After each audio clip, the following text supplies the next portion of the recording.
Bismillahirrahmanirrahim. Assalamualaikum warahmatullahi wabarakatuh. Waalaikumsalam warahmatullahi wabarakatuh. Teman-teman juga, alhamdulillah penjaga kewarasan pada kali ini adalah Sobat Refli. Karena orang mengatakan saya sedang masuk rumah sakit jiwa kan.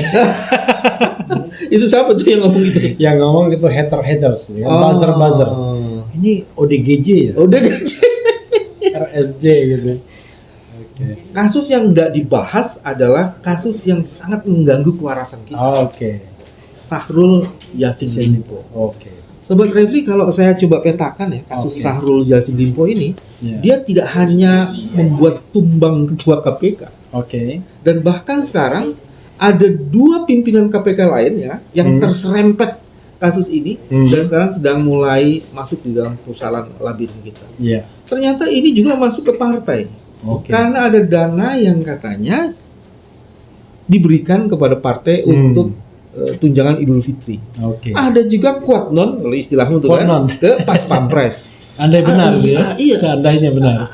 Jadi ini kemana-mana tuh, selain dana itu juga masuk kepada lingkungan-lingkungan tertentu di berbagai lini di masyarakat itu. Jadi kalau melihat kasus ini, apa pendapat yang Refli mau lihat? Oke. Ini sobat BW ya? Sobat kewarasan. Sobat kewarasan. Jadi sobat kewarasan itu kalau di daerah kami Mas ya, itu Mas BW saya itu ngomong sesuatu ngajari buaya berenang. Nggak ada gunanya. Tapi karena ini untuk sobat BW kan, sobat kewarasan, itu kita dedikasikan di sana. Jadi memang kalau saya lihat aspeknya macam-macam nih Mas ya. Karena saya hukum tata negara, aspek ke partai dulu. Ya, oke. Sayang sekali Indonesia itu tidak mengenal yang namanya hukuman terhadap partai. Selalu diindividualisasi. Jadi orangnya. Dioknumkan. Dulu pernah dicoba yang namanya corporate liability kan, corporate responsibility. Jadi yang bisa dipidanakan itu corporate-nya. Nah, lalu kemudian bagaimana corporate ini kalau dianggap sebagai partai politik juga, ya kan? Gitu. Tapi belum pernah terjadi karena the only penguasa yang bisa mempilotkan, membubarkan partai politik hanyalah pemerintah melalui Jaksa Agung dan itu ke Mahkamah Konstitusi. Sehingga apapun kasus korupsi yang melibatkan partai politik itu selalu dianggap personal responsibility, tidak pernah institusional sifatnya. Padahal dia oknums. Karena banyak dia Oknums, pakai S. Banyak banget. Nah, itu. padahal kalau di Thailand misalnya karena saya pernah memantau pemilu di sana, mereka melihat kalau yang melibatkan inner circle, pengurus inti, maka itu bisa dihukum partainya. Nah, misalnya hukumannya adalah hukuman tidak boleh mengikuti pemilu berikutnya. Atau dihukum partainya dibekukan selama 5 tahun, tidak boleh mengikuti aktivitas politik apapun. Itu apapun kasus korupsinya atau hanya korupsi di bidang dalam kaitannya dengan proses demokratisasi itu. Iya. Ada election proses yang ada korupsinya. Enggak, korupsi yang melibatkan Partai. melibatkan Bukan di proses election. Iya, melibatkan inner circle-nya. Nah, itu kan untuk menjaga governance partai politik tersebut. Nah, Indonesia kan tidak pernah ada sebesar apapun korupsinya, maka yang disalahkan adalah oknum yang terlibatnya. Padahal kalau kita lihat misalnya setoran itu ke partai, kan lewat partai bukan lewat langsung ke orang kan. Itu satu, menurut saya satu catatan kita kalau kita ingin betul-betul clear yang namanya political corruption ini kan. Itu ada satu PR menurut saya. Walaupun susah. Ini bisa nggak kita dalemin? Iya. Refli, kan tadi sudah disebut corporate kena. Iya. Partai itu kan public corporate. Iya. Public institution. Ya, gitu ya. itu yang kemudian mau istilahnya apa ya? Analogikan. Jadi karena hukum korupsi kita bisa mempidanakan corporate, bisa nggak corporate itu dianggap sebuah entitas partai politik? Tentu kan kalau kita bicara pendekatan yang limitatif, corporate kan is corporate, ya kan? Tetapi kalau partai politik beda lagi, ya kan? Nah, tetapi ini kan sesungguhnya kan tetap institusi kan? Nah, tetapi ijtihad itu sampai sekarang belum diterima. gitu. Nah, yang menarik kan gini, kalau corporate ada corporate yang dibangun memang untuk melakukan kejahatan. Jadi Iya. black cover-nya itu corporate itu. Iya. Nah, itu artinya corporate-nya memang harus kena sanksi Iya, gitu ya. kena sanksi. Terus ada lagi Dipidanakan. Iya. Iya. Ada lagi corporate itu sebenarnya sebagai lembaga yang bebas nilai, tapi oknum yang di situ Iya. itu yang tadi disebut dengan core Iya. board-nya itu terlibat. Jadi dia kemudian ya nggak bisa dipisahkan antara Ya, corporate dan makanya begini. Makanya kalau di Thailand itu, kalau keterlibatan itu secara rasional memang melibatkan pengurus intinya. Tapi pengurus intinya tentu tidak satu. Intinya adalah bahwa ada sebuah kesepakatan, ada sebuah tindakan, Oke. nah gitu yang memang secara rasional memang itu dianggap memang mewakili kepentingan partai politik tersebut. Nah sekarang misalnya gini, yang paling gampang, Lebaran tadi ya? THR. Pemberian THR, gratifikasi di dalam Iya. Kan sederhana, THR ini kan bisa dianggap institusionalisasi, bisa dianggap personal. Kalau saya kasih, misalnya gini, katakanlah seorang sekjen partai atau ketua partai misalnya minta uang kepada kadernya untuk bagi-bagi kepada kader di dalam partainya, ya kan itu bukan tindakan personal itu kan, Ada tindakan yang institusi, institusional. Jangan nilai besar dan kecilnya, ya kecil, tetapi bagaimana kalau nilainya gede sekali misalnya. Nah, cuma memang hukum korupsi kita itu kan tidak kejam terhadap partai politik. Tidak ada pembubaran partai politik meski berkali-kali mereka terlibat dalam korupsi. Tidak ada tuntutan untuk membubarkan partai-partai ini padahal mereka terlibat dalam korupsi. Beda sekali misalnya dengan katakanlah institusi tertentu yang ya mungkin dia mewakili moral, keagamaan dan lain sebagainya. Sekali saja langsung habis gitu. Padahal dalam sejarah penegakan hukum di kasus korupsi ada ketua partai yang diduga terlibat, bukan diduga, sudah terlibat. Dia sampai sekarang dihukum. Ada sekjen terlibat juga. Iya. Jadi artinya kalau sudah ketua partai dan Sekjen itu the top, sudah inner circle ranking di dalam itu. Dan itu pengambil kebijakan kan. Yes. Nah, tinggal tergantung kita melihat kasus korupsinya yang terkait secara rasional ini ada kaitannya dengan partai atau pribadi. Iya. Nah, contoh misalnya dulu ada misalnya papa minta saham misalnya kan, wah, kan atau jangan EKTP, ya kan? Kalau EKTP itu ada isu jamaahnya tuh. Makanya, nah pertanyaannya adalah kan ada dua isu tuh, isu jamaah lintas partai, tapi bisa juga dilihat secara individual partainya. Apakah ini menjadi bagian dari fundraising misalnya political fundraising? Kan bisa. Let's say dia dapat misalnya 5 juta US dollar, 4 juta masuk kantong dia, 1 juta masuk partai, kan berarti bagian dari political fundraising sesungguhnya. Nah itu nggak pernah disentuh wilayah itu. Dalam perkembangannya, pertanggungjawaban itu juga bisa diletakkan melalui satu argumen disebut dengan by omission. Kalau lembaga itu melakukan pembiaran terhadap satu kejahatan yang sudah faktual, dan kemudian dia juga bisa harus tarik bertanggung jawab. Dan dalam perkembangannya sekarang bukan hanya korupsi, itu bukan hanya penyelenggara negara loh sobat. Di UNCIC itu juga dikenal yang disebut dengan corporate corruption. Iya, corporate korupsi yang dilakukan oleh swasta. Itu kayak HAM juga kan. Jadi kalau dulu HAM itu negara. Tapi sekarang HAM bisa juga dilakukan oleh corporate. Misalnya pabrik nikel misalnya kan. Itu kan let's say punya swasta, tapi kemudian dia merusak lingkungan, meminggirkan rakyat. Jadi bisa juga dilakukan oleh corporate. Jadi memang perkembangan itu luar biasa.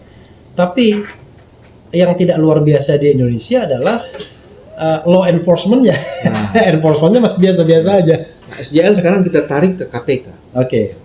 Karena di KPK ini ada apa? Saya mau bilang paradoks di KPK ya. SJL yang diungkap kasusnya itu ternyata melibatkan pimpinan KPK. Pimpinan KPK itu tidak hanya ketua. Ada orang Hari lain ini ada persoalan salah satu komisioner yang disebut dengan Nurul Gufron diduga menggunakan itu disebut atau namanya itu? Ya. Sekarang udah mulai tersebut itu. Udah mulai tersebut di media-media itu. Karena Mas Bawang bilang pemimpin KPK yang disebut dengan Nurul Gufron, bukan nama itu ya? Nama. Oh nama. Nurul Gufron itu sekarang diduga itu terlibat di dalam proses eh, eh, penempatan orang-orang tertentu yang menjadi bagian dari familinya itu ke Departemen Pertanian. Dan bahkan kemudian juga melibatkan Alex, itu diduga seperti itu. Dan ini agak mengerikan. Itu yang disebut dengan trading in influence. Itu di dalam memperdagangkan pengaruh. Itu ternyata lembaga seperti KPK bisa kejebak. Jadi begitu dibongkar kasus SJL, dan kasus itu dipakai untuk melakukan transaksi yang melibatkan penegak hukum di situ. Mas BW ya, boleh nggak saya agak sombong sedikit? Ya kan? Boleh dong. Kamu biasanya sombongnya banyak deh, bukan sedikit. Jadi one day, ya kan, mungkin jabatan publik sedikit publik sebenarnya. Yang pernah saya emban itu adalah Komisaris Utama. Oh ya. Ya kan?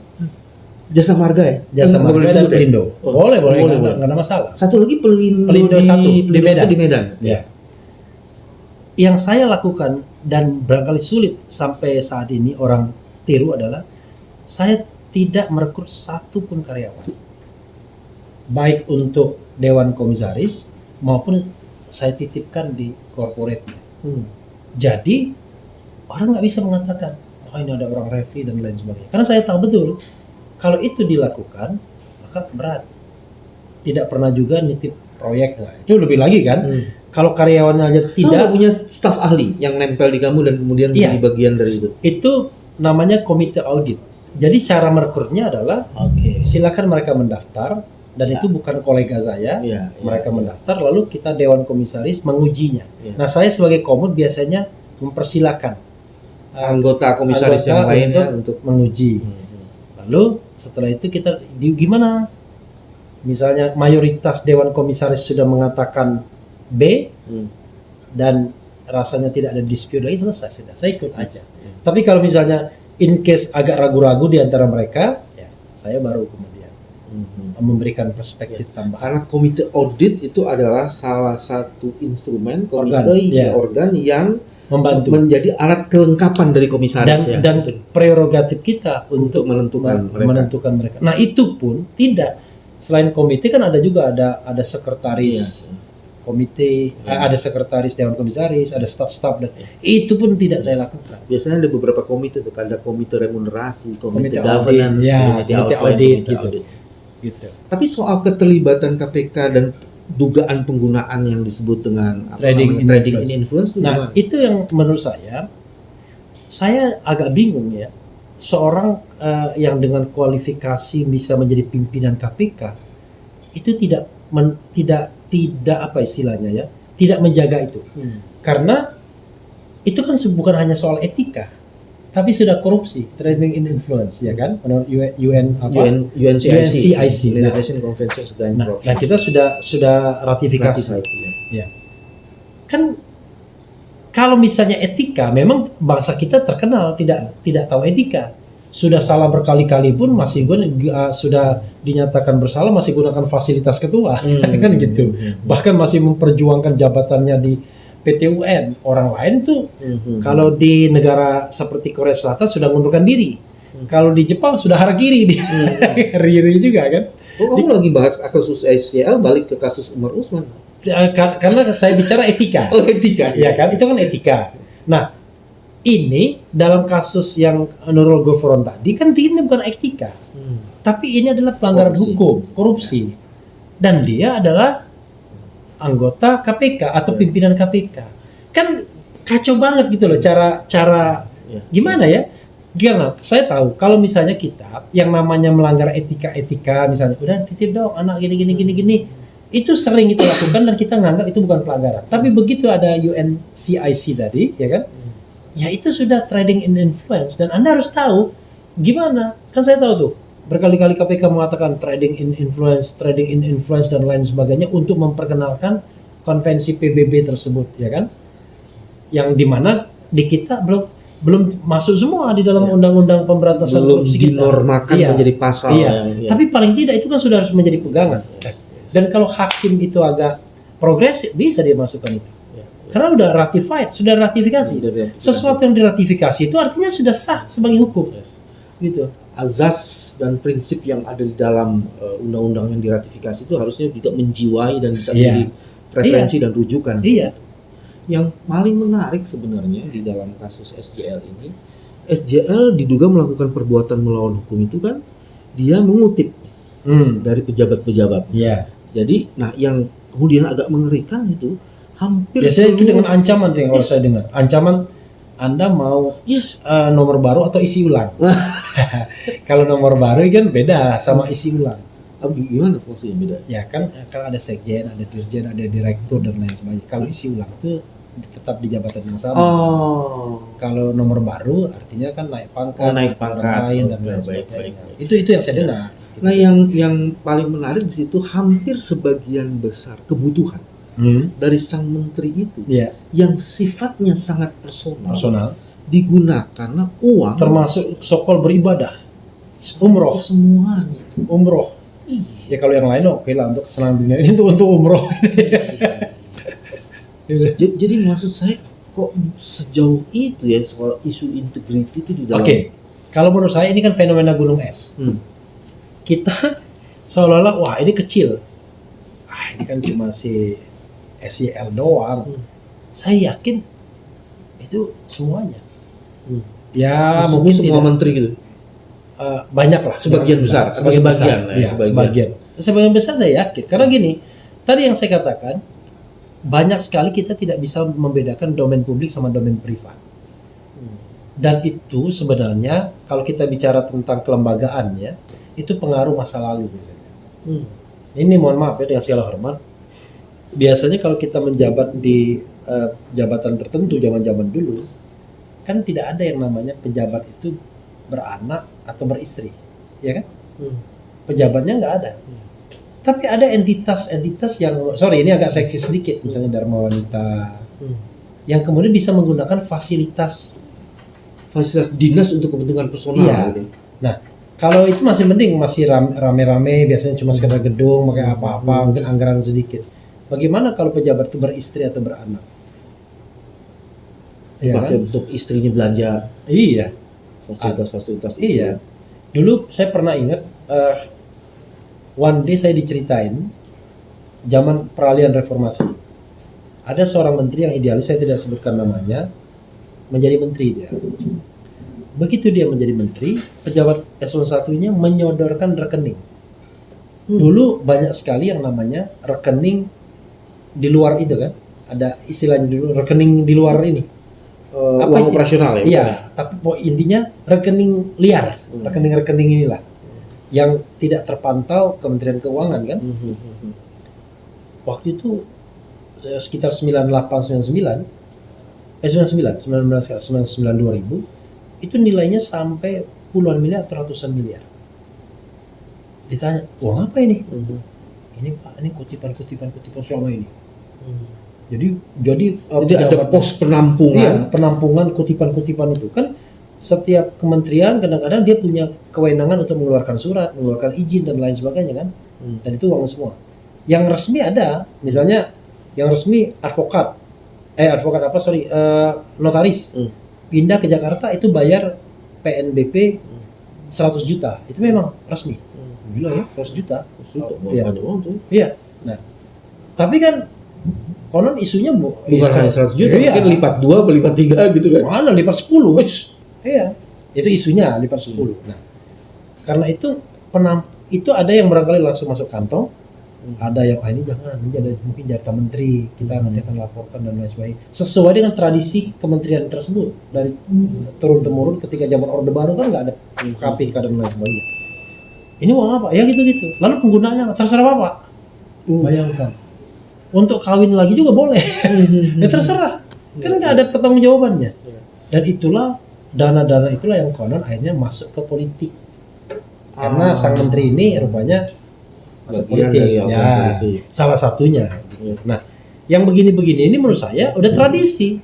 Yang kemudian saya sih tidak menyalahkan KPK begini kalau menurut saya. Kalau untuk prevention itu harusnya presiden. Kan dia yang memimpin birokrasi tertinggi sebagai prevention.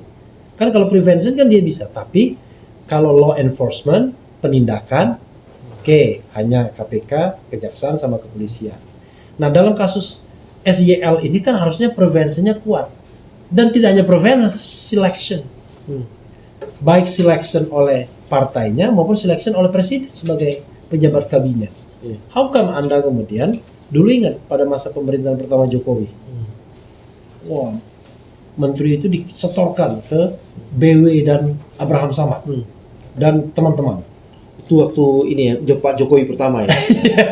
Ada stabilo merah, Ada stabilo hijau, ada stabilo kuning, ya kan?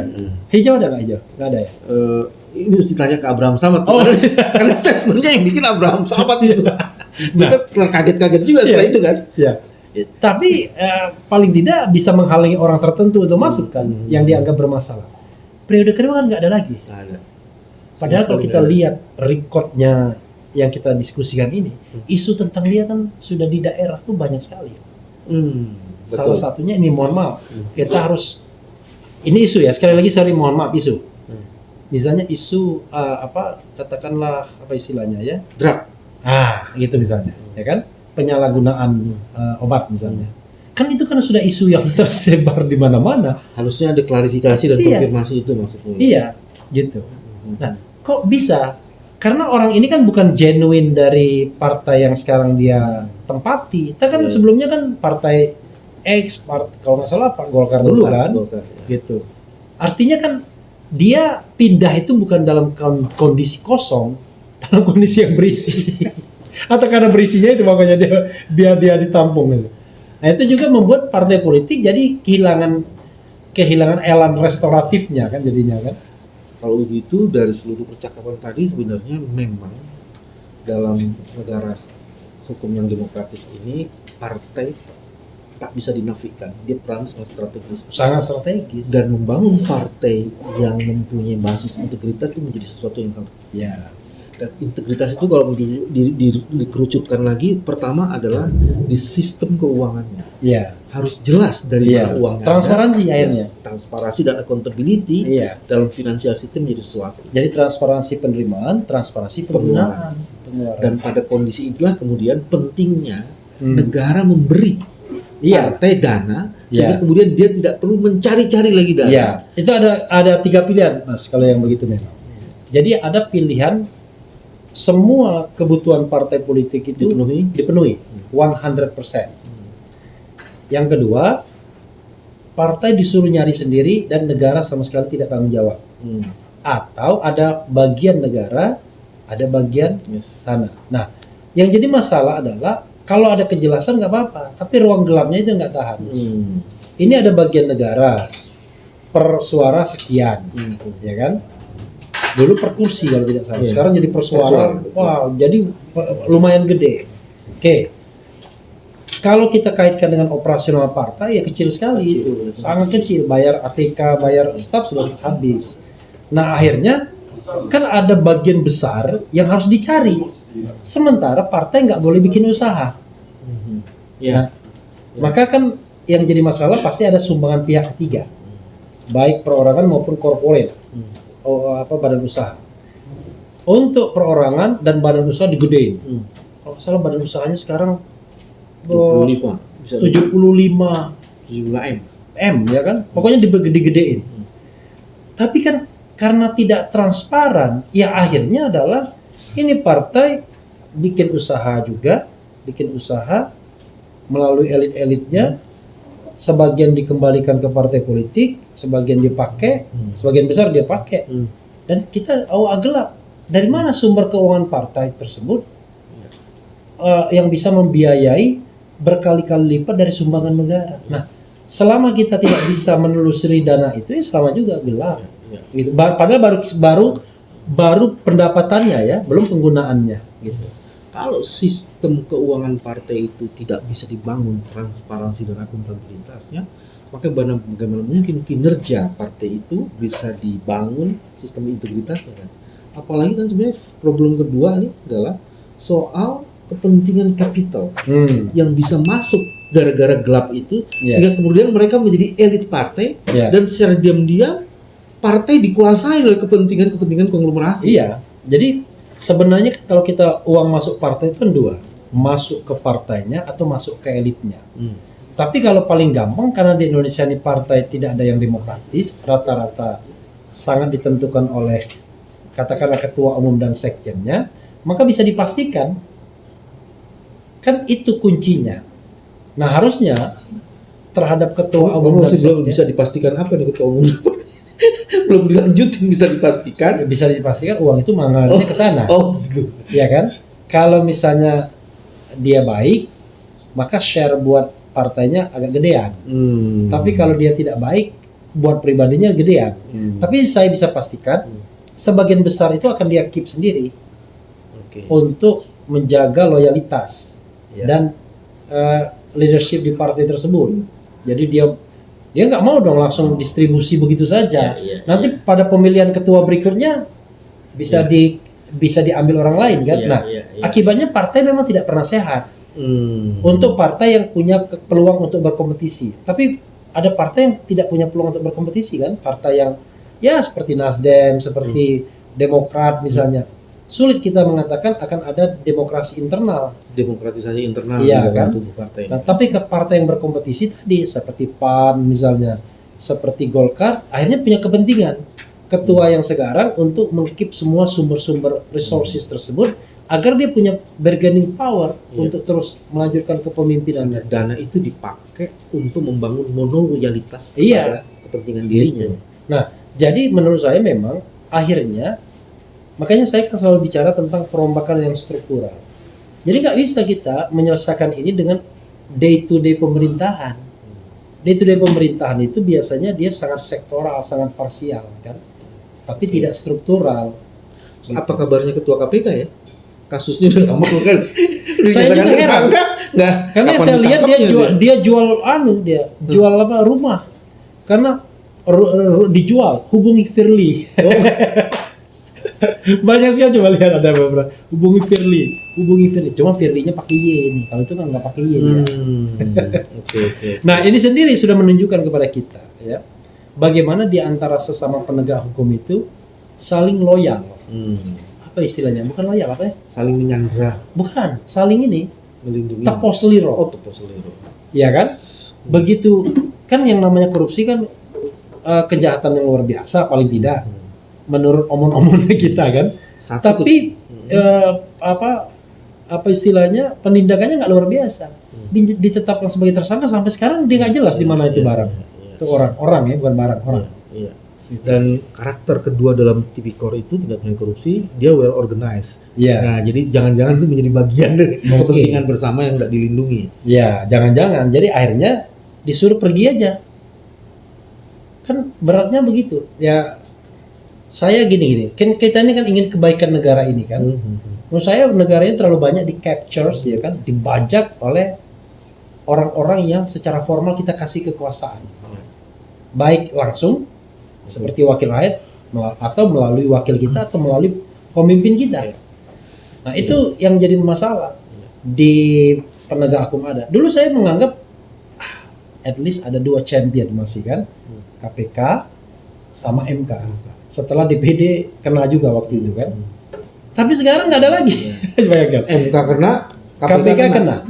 Nah setelah 26 tahun reformasi, di mana salah satu klaimnya adalah memberantas KKN, gak ada lagi contoh baik champion di mana pemberantasan KKN tersebut dianggap berhasil atau pembersihan.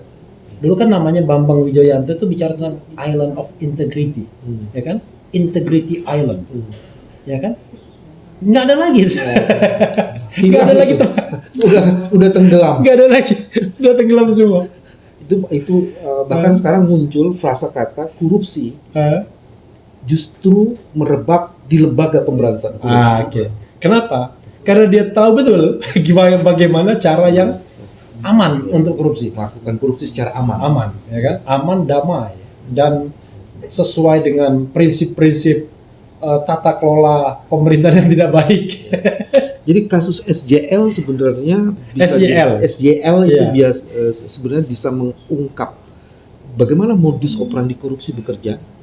Siapa pihak-pihak yang terlibat dan seberapa besar uang dipakai dan cara cheatingnya itu. Ya, itu Itu kan pakai logic thinking kita kan. Itu sama juga dengan kasus Sambo.